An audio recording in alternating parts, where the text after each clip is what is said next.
Hi guys! For this video tutorial, I will teach you the basic on how you will configure your home router Wi-Fi.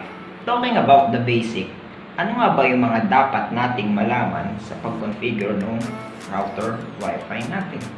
So, unang-una dyan is how to access the router portal. Pangalawa, how to change the IP address of your router, how to change the SSID or the Wi-Fi name of your router, and how to change the password of your router.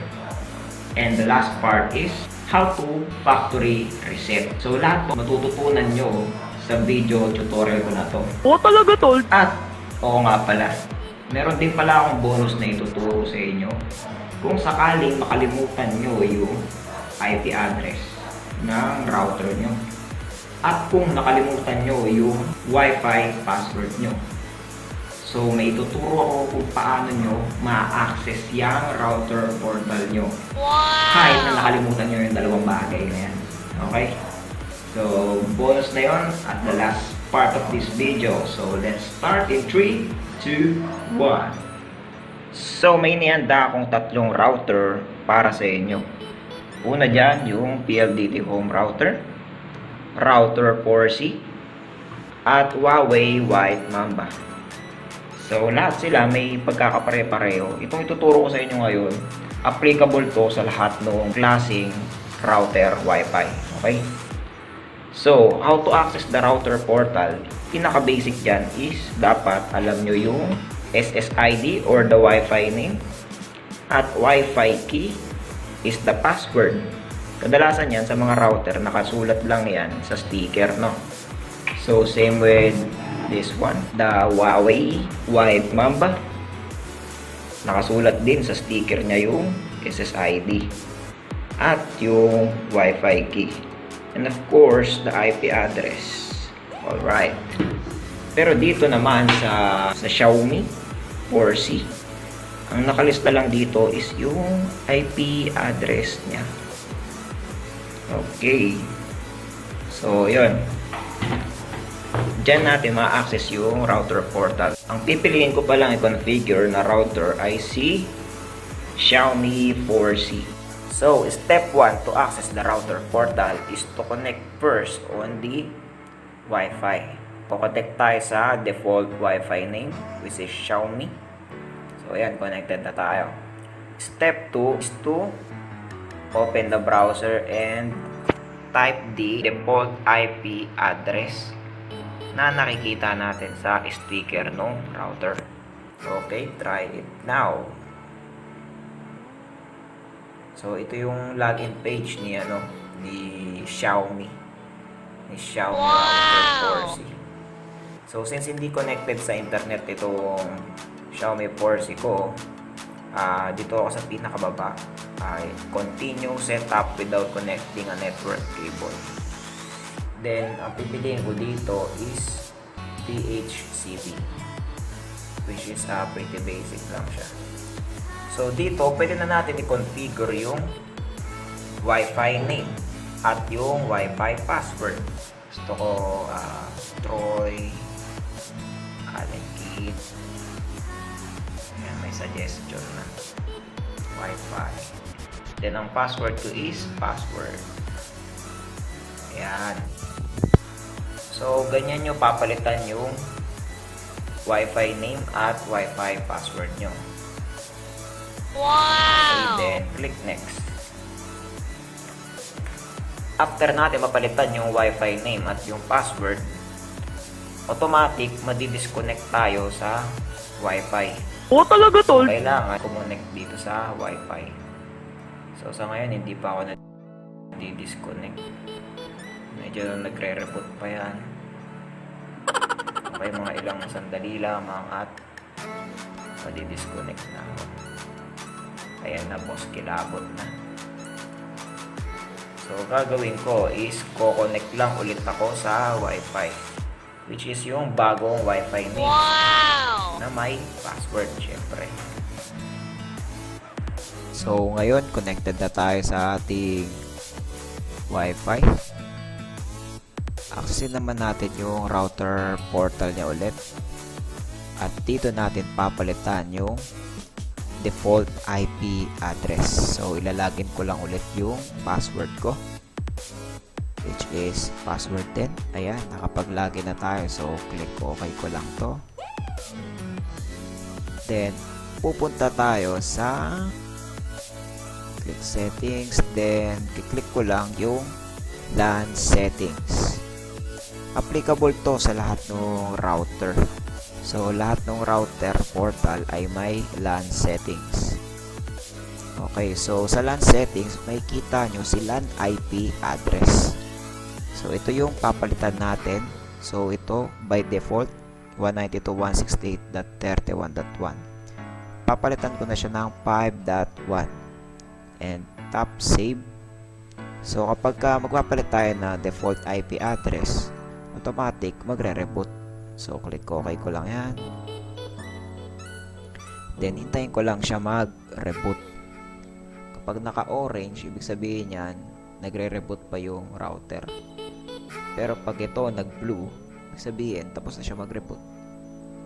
So, hintayin lang natin maging blue. Ayan, naging color blue na siya. So, ibig sabihin yan, pwede na tayo connect sa ating Wi-Fi.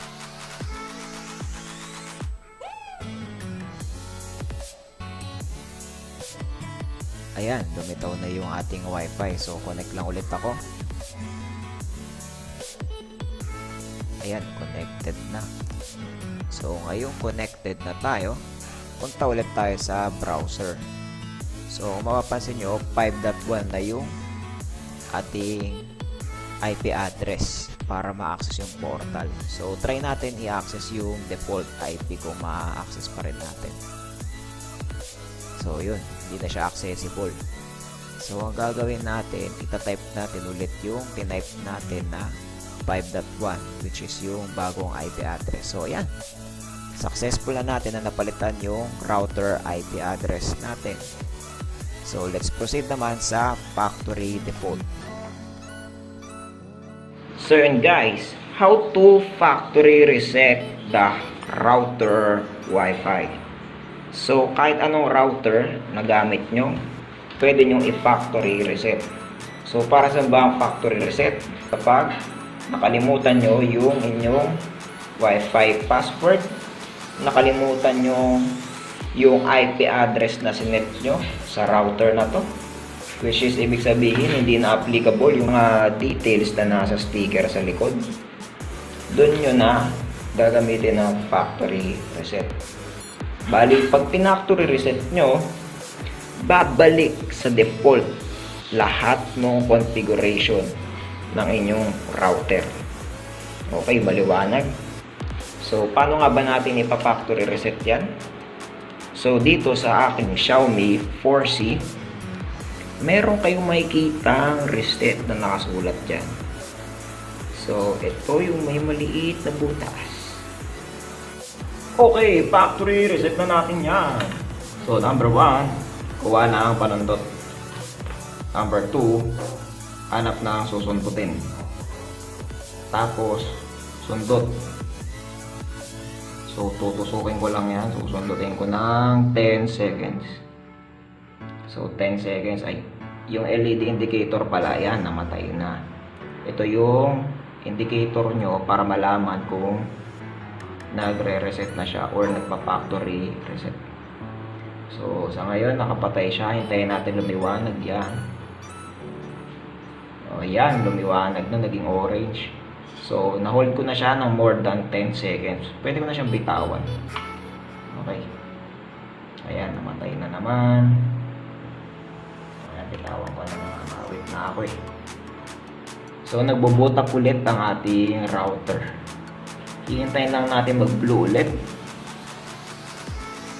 para accessin natin ulit yung kanyang default na IP at default na password at default na Wi-Fi name. Hintayin natin mag-blue.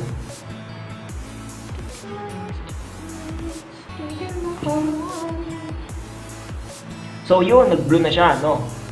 So kapag nag-blue na, pwede na natin accessin ang kanyang default IP address, default Wi-Fi name, default password. Pero since sa atin ay wala namang default password dito, edi wala na tayong type na password dun. Okay, so try natin pumonek. So ito na ulit ang ating default Wi-Fi name.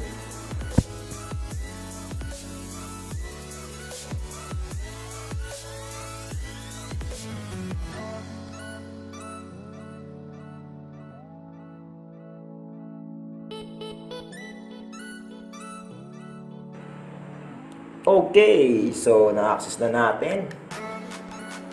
Chile. So I have agreed, try it now. So yan, continue setup without connecting. Automatically retrieve IP, next. So pwede na natin ulit palitan ang kanyang Wi-Fi name. So ito yung sinave ko na password kanina. So I adding to Wi-Fi. Eh gusto ko iba naman.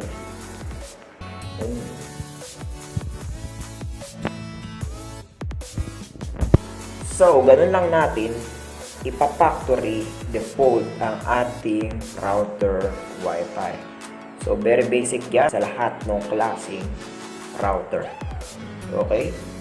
So, paano nga ba kapag nakalimutan natin yung sinet natin na IP address dun sa ating router Wi-Fi? No? At nakalimutan din natin yung ating connect na password ng Wi-Fi. Paano natin malalaman yun? So, panoorin nyo yung video na to. So, yun guys. Paano nga ba natin ma-access yung ating router portal kung nakalimutan natin yung ating IP address na sinet dati? Tapos, kailangan din natin kumonek sa Wi-Fi pero nakalimutan na rin natin ang ating Wi-Fi password. Meron akong inihanda na command na gagamitin natin para malaman natin ang ating password ng ating Wi-Fi. So, una, punta muna tayo sa command prompt. Okay? Then, full screen. Tapos, i-copy paste nyo lang itong net WLAN show profile. Right click. So, yan yung command na gagamitin natin. So, itong user profiles, pinapakita dito yung mga Wi-Fi name na nakonektan ng laptop na ito, ng ating ginagamit na laptop. Okay? So, ito yung Wi-Fi name ng Wi-Fi ng router natin. So, ika-copy-paste lang natin yung pangalawang command. Right-click. Enter. Tapos, hanapin nyo yung security settings. So, sa security settings, makikita nyo yung key content o yung password nyo. So, ito na yung password ng ating Wi-Fi. So, try natin kumonek. Connect na ako ngayon sa Wi-Fi natin. Hanapin ko yung Wi-Fi name. Then, connect. Tapos, copy ko lang to yung Wi-Fi na to, itong password. Ipe-paste ko dyan. Or pwede nyo rin i-type. Pero sa akin kasi copy-paste lang para sure. At ayun, nakakonect na tayo sa Wi-Fi. So, problem solved na yung isa sa problema natin, no? Tapos, pangalawa, a-access na natin yung router portal. So, tatype ko yung 192.168.31.1. Tatry muna natin yung default. Try natin kung gagana.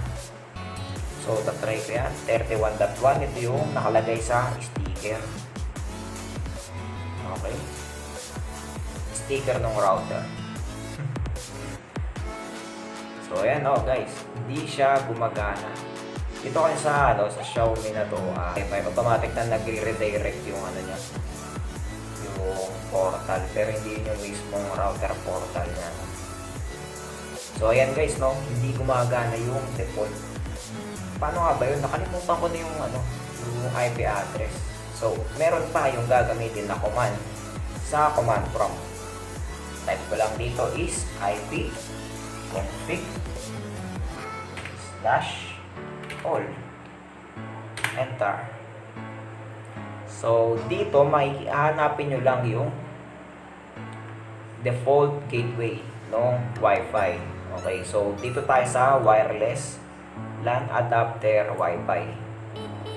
Under nito, makikita nyo yung default gateway.